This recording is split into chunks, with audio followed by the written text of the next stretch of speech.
ನಮಸ್ಕಾರ ಎಲ್ರಿಗೂ. ಇವತ್ತು ನನ್ನ ಚಾನಲಲ್ಲಿ ನಿಮಗೊಂದು ಜಪಾನಿನ ಹಳೆಯ ಸಂಸ್ಕೃತಿ ಬಗ್ಗೆ ತೋರಿಸೋಕೊಟ್ಟಿದ್ದೀನಿ. ಅಂದರೆ ಆಹಾರ ಸಂಸ್ಕೃತಿ. ನೋಡಿ ಕಟ್ ಮಾಡ್ತಿದ್ದಾರಲ್ಲ, ಅದ್ರ ಹೆಸರು ಬಂದುಬಿಟ್ಟು ಟೂನಾ ಫಿಶ್. ಈ ಟೂನಾ ಫಿಶ್ ಬಂದುಬಿಟ್ಟು ಜಪಾನಲ್ಲಿ ತುಂಬ ಕಾಸ್ಟ್ಲಿಯೆಸ್ಟ್ ಫಿಶ್. ಇದನ್ನು ಬ್ಲೂಫಿನ್ ಟೂನಾ ಅಂತ ಕೂಡ ಕರೀತಾರೆ. ಸೊ ಇದು ಈ ಶೋ ಮಾಡ್ತಿದ್ದಾರಲ್ಲ, ಈ ಕಟ್ಟಿಂಗ್ ಮಾಡುವಾಗ ಒಂದು ಶೋ ಮಾಡ್ತಿದ್ದಾರಲ್ಲ, ಅಂದರೆ ಇದೊಂಥರ ನೋಡೋಕ್ಕೆ ತುಂಬ ಜನ ಬರ್ತಾರೆ. ಇದೊಂಥರ ತುಂಬ ಫೇಮಸ್ ಶೋ. ಜಪಾನಿನ ಸಂಸ್ಕೃತಿಗಳಲ್ಲಿ ಇದೊಂದು ಭಾಗ. ಇದು ತಲೆತಲಾಂತರಗಳಿಂದ ಅವರು ಯಾರು ಫಿಶ್ ಕಟ್ ಮಾಡ್ತಿದ್ದಾರಲ್ಲ, ಅವರು ಅದನ್ನು ಸಂಸ್ಕೃತಿನ ಕಲ್ತ್ಕೊಂಡು ಬಂದಿರ್ತಾರೆ. ಸೊ ಯಾವ ಥರ ಕಟ್ ಮಾಡಬೇಕು, ಅದಕ್ಕೆ ಅಭ್ಯಾಸ ಮಾಡಬೇಕು. ಅದಕ್ಕೋಸ್ಕರ ತುಂಬ ಪ್ರಾಕ್ಟೀಸ್ ಎಲ್ಲ ಮಾಡಿರ್ತಾರೆ. ಆ ಕತ್ತಿ ಹೇಗೆ ಕಟ್ ಮಾಡಬೇಕು, ಯಾವ ಪಾರ್ಟ್ ಯಾವ ಥರ ಕಟ್ ಮಾಡಬೇಕು, ಅದೆಲ್ಲ ತುಂಬ ಅಭ್ಯಾಸ ಮಾಡ್ಕೊಂಡಿರ್ತಾರೆ. ಯಾಕಂದರೆ ಈ ಟೂನಾ ಫಿಶ್ ಬಂದುಬಿಟ್ಟು ತುಂಬ ಒಳ್ಳೆ ಫಿಶ್ ಅಂತ ಇವ್ರು ಭಾವಿಸ್ತಾರೆ. ಅಂದರೆ ಅದು ಆಹಾರಕ್ಕೆ ರುಚಿಕರ ಆಗಿರುತ್ತೆ, ಪ್ಲಸ್ ಅದು ಅವ್ರ ಸಂಸ್ಕೃತಿ ಪ್ರಕಾರ ಅದು ತುಂಬ ಒಳ್ಳೆ ಫಿಶ್. ಅದನ್ನು ತಿನ್ನೋದ್ರಿಂದ ಅವ್ರಿಗೆ ತುಂಬ ಒಳ್ಳೇದು ನಡೆಯುತ್ತೆ ಅಂತ ಅವರು ಭಾವಿಸ್ತಾರೆ.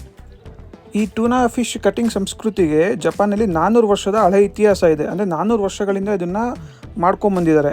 ಸೊ ಈ ಟೂನಾ ಫಿಶ್ ಇದೆಯಲ್ಲ, ಬ್ಲೂಫಿನ್ ಟೂನಾ ಇದೆಯಲ್ಲ, ಇದನ್ನು ಇವರು ಸೂಶಿ, ನಿಮ್ಗೆ ತುಂಬ ಜನ ಕೇಳಿರ್ತೀರ. ಜಪಾನಲ್ಲಿ ಫೇಮಸ್ ಫುಡ್ ಬಂದುಬಿಟ್ಟು ಸೂಶಿ. ಅಂದರೆ ರೈಸ್ ಮೇಲೆ ಈ ಥರ ಮೀಟ್ ಇಟ್ಟು ತಿಂತಾರೆ. ಸೊ ಅದು ಸೂಶಿಗೋಸ್ಕರ ಇದನ್ನ ಯೂಸ್ ಮಾಡ್ತಾರೆ. ಈ ಫಿಶ್ ಬಂದುಬಿಟ್ಟು ಒಂದೊಂದ್ಸರಿ 1 ರಿಂದ 2 ಕೋಟಿವರೆಗೂ ಹರಾಜಾಗೋ ಸಾಧ್ಯತೆ ಕೂಡ ಇರುತ್ತೆ. ಅಂದರೆ ಇದು ಡಿಪೆಂಡ್ಸ್ ಆನ್ ದ ಸೈಜ್. ಅದನ್ನು ಅಷ್ಟು ಕಾಸ್ಟ್ಗೆ ಹರಾಜಾಗ್ತಾರೆ. ಅಂದರೆ ಅವರು ಮೀನು ಹಿಡ್ಕೊಂಬಂದಾಗ ಅದ್ರ ಸೈಜ್ ಪ್ರಕಾರವಾಗಿ ಅದನ್ನು ಹರಾಜಾಕೋದಿದೆ. ಯಾಕಂದರೆ ಇದನ್ನು ತುಂಬ ಫೇಮಸ್ ರೆಸ್ಟೋರೆಂಟ್ಸ್ ಬಂದುಬಿಟ್ಟು ಇದನ್ನು ತೊಗೊಂಡು ಹೋಗ್ತಾರೆ. ಅಂದರೆ ನೋಡಿ, ಆ ಟೂನಾ ಫಿಶ್ನ ಒಂದು ಪೀಸ್ನ ಕಟ್ ಮಾಡಿಬಿಟ್ಟು ಅದನ್ನು ತೋರಿಸ್ತಾ ಇದ್ದಾರೆ, ಎಲ್ಲರಿಗೂ ತೋರಿಸ್ತಿದ್ದಾರೆ, ಗಂಟೆ ಬಾರಿಸಿ ಮತ್ತೆ ತೋರಿಸ್ತಾ ಇದ್ದಾರೆ. ಸೊ ಇದ್ರದ್ದು ಇನ್ನೂ ಸ್ಪೆಷಾಲಿಟೀಸ್ ಹೇಳ್ತಾ ಹೋಗ್ತೀನಿ. ಇದು ಶೆಫ್ಗಳು ಇರ್ತಾರಲ್ಲ, ಕಟ್ ಮಾಡೋರು ಇರ್ತಾರಲ್ಲ, ಶೆಫ್ಗಳು ಅವ್ರು ನೋಡಿ ಬ್ಲೂ ಡ್ರೆಸ್ಸಸ್ ಹಾಕೊಂಡಿದ್ದಾರಲ್ಲ, ಅದನ್ನು ಬ್ಲೂ ಹಪ್ಪಿ ಕೋಟ್ ಅಂತ ಕರೀತಾರೆ. ಅದು ಜಪಾನಿನ ಸಂಸ್ಕೃತಿಯ ಒಂದು ಸಂಕೇತ. ಆಮೇಲೆ ಈ ಟೂನಾ ಫಿಶ್ನ ಕಟ್ ಮಾಡೋದಕ್ಕೆ ನಾರ್ಮಲ್ ನಾವು ಯೂಸ್ ಮಾಡೋವಂಥ ಚಾಕುಗಳನ್ನ ಯೂಸ್ ಮಾಡೋದಿಲ್ಲ. ಅವ್ರು ಬಂದುಬಿಟ್ಟು ಅದಕ್ಕೋಸ್ಕರ ಸ್ಪೆಷಲ್ ಆಗಿರೋ, ಅಂದರೆ ಶಾರ್ಪೆಸ್ಟ್ ನೈಫ್ ಅಂತ ಹೇಳ್ತಾರೆ, ವರ್ಲ್ಡಲ್ಲೇ ಶಾರ್ಪೆಸ್ಟ್ ನೈಫ್ನ ಯೂಸ್ ಮಾಡಿ ಈ ಟೂನಾ ಫಿಶ್ನ ಕಟ್ ಮಾಡ್ತಾರೆ. ಸೊ ಅದಕ್ಕೆ ಈ ಫಿಶನ್ನು ಒಂದೊಂದು ಬಾಡಿನ ಒಂದೊಂದು ಪಾರ್ಟ್ನ ಕಟ್ ಮಾಡೋಕ್ಕೆ ಒಂದೊಂದು ಥರವಾದ ಕತ್ತಿನ ಯೂಸ್ ಮಾಡ್ತಾರೆ.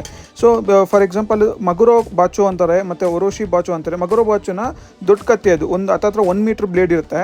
ಅದು ಇವಾಗ ಕಟ್ ಮಾಡ್ತಿರೋ ಫಿಶ್ ಬಂದ್ಬಿಟ್ಟು ತುಂಬ ಸಣ್ಣದು. ನೀವು ಯೂಟ್ಯೂಬಲ್ಲಿ ಬೇರೆ ವೀಡಿಯೋಸ್ ನೋಡಿದ್ರೆ ಗೊತ್ತಾಗುತ್ತೆ. ಇನ್ನೂ ದೊಡ್ಡ 300 kg ಫಿಶಸ್ ಎಲ್ಲ ಇದೆ.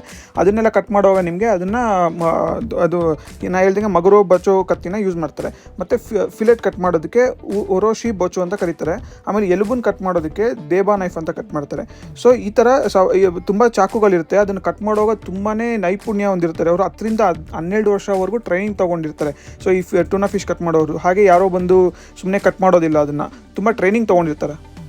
ಈ ಟೂನಾ ಫಿಶ್ ಏನು ಕಟ್ ಮಾಡ್ತಿದ್ದಾರಲ್ಲ, ಅದರ ಒಂದೇ ಒಂದು ಸ್ಮಾಲ್ ಪಾರ್ಟ್, ಅಂದರೆ ಒಂದು ಚಿಕ್ಕ ಭಾಗವನ್ನು ಕೂಡ ಅವರು ವೇಸ್ಟ್ ಮಾಡೋದಿಲ್ಲ. ಪ್ರತಿಯೊಂದು ಭಾಗನೂ ಕೂಡ ಅವ್ರು ಯೂಸ್ ಮಾಡ್ತಾರೆ. ಆ್ಯಂಡ್ ಅದು ಆ ಟೂನಾ ಫಿಶಲ್ಲಿ ಪ್ರತಿಯೊಂದು ಭಾಗಕ್ಕೂ ಒಂದು ಡಿಫ್ರೆಂಟ್ ರೇಟ್ ಇದೆ. ಅಂದರೆ ಸಪ್ರೇಟ್ ಕಾಸ್ಟ್ ಇದೆ. ಅಂದರೆ ಮಧ್ಯಮ ಭಾಗ ಅಂತಾರೆ. ಮಧ್ಯಮ ಭಾಗಕ್ಕೆ ಅದಕ್ಕೆ ತುಂಬ ಕಾಸ್ಟ್. ಅದನ್ನು ತುಂಬ ಕಾಸ್ಟ್ಲಿಯೆಸ್ಟ್ ರೆಸ್ಟೋರೆಂಟ್ ಇರ್ತಾರಲ್ಲ, ಅಂದರೆ ತುಂಬ ದೊಡ್ಡ ರೆಸ್ಟೋರೆಂಟ್ಸ್ ಇರ್ತಾರಲ್ಲ, ಅವ್ರು ಬಂದು ಹರಾಜಲ್ಲಿ ತೊಗೊಂಡೋಗ್ತಾರೆ. ಅಂದರೆ ನೋಡಿ, ಯೋಚನೆ ಮಾಡಿ, ಆ ಒಂದು ಫಿಶಲ್ಲೇ 3 ಭಾಗ ಮಾಡ್ತಾರೆ, 3-4 ಭಾಗ ಮಾಡಿ ಅದನ್ನು ಅವರು ಒಂದೊಂದು ಬೆಲೆಗೆ ಹರಾಜು ಮಾಡಿಕೊಂಡು ತೊಗೊಂಡೋಗ್ತಾರೆ. ಸೊ ಅದರಲ್ಲಿ ಒಂದೊಂದು ಭಾಗ ಒಂದೊಂದು ಥರ ಹೆಲ್ತ್ಗೆ ಬೆನಿಫಿಟ್ ಅಂತ ಅದನ್ನು ನಂಬ್ತಾರೆ. ಅದನ್ನು ಝೀರೋ ವೇಸ್ಟ್ ಕಲ್ಚರ್ನ ಯೂಸ್ ಮಾಡ್ತಾರೆ. ಈ ಟೂನಾ ಫಿಶ್ ಕಟ್ ಮಾಡುವಾಗ ಝೀರೋ ವೇಸ್ಟ್ ಕಲ್ಚರ್, ಅಂದರೆ ಅದರಿಂದ ಸಣ್ಣ ಪಾರ್ಟ್ನ ಕೂಡ ಅವರು ಬಂದುಬಿಟ್ಟು ವೇಸ್ಟ್ ಮಾಡೋದಿಲ್ಲ. ಒಂದು ಮೀನನ್ನು ಕಟ್ ಮಾಡೋಕ್ಕೆ ಇಷ್ಟು ದೊಡ್ಡ ಹಳೆಯ ಸಂಸ್ಕೃತಿ ಮತ್ತು ಅದೊಂದು ಪ್ರಸಿದ್ಧವಾದ ಸಂಸ್ಕೃತಿ ಬೇರೆ ಯಾವ ದೇಶದಲ್ಲೂ ನೀವು ನೋಡೋಕ್ಕಾಗೋದಿಲ್ಲ. ಇದು ಜಪಾನಲ್ಲಿ ಮಾತ್ರ ತುಂಬ ಸ್ಪೆಷಲ್ ಇದು. ಸೊ ಇದನ್ನ ಒಂಥರ ಲೈವ್ ಶೋ ಥರ ಕಂಡಕ್ಟ್ ಮಾಡ್ತಾರೆ. ಅದಕ್ಕೊಂದು ಟೈಮಿಂಗ್ಸ್ ಎಲ್ಲ ಅಡಾಪ್ಟ್ ಮಾಡಿ ಕಂಡಕ್ಟ್ ಮಾಡ್ತಾರೆ.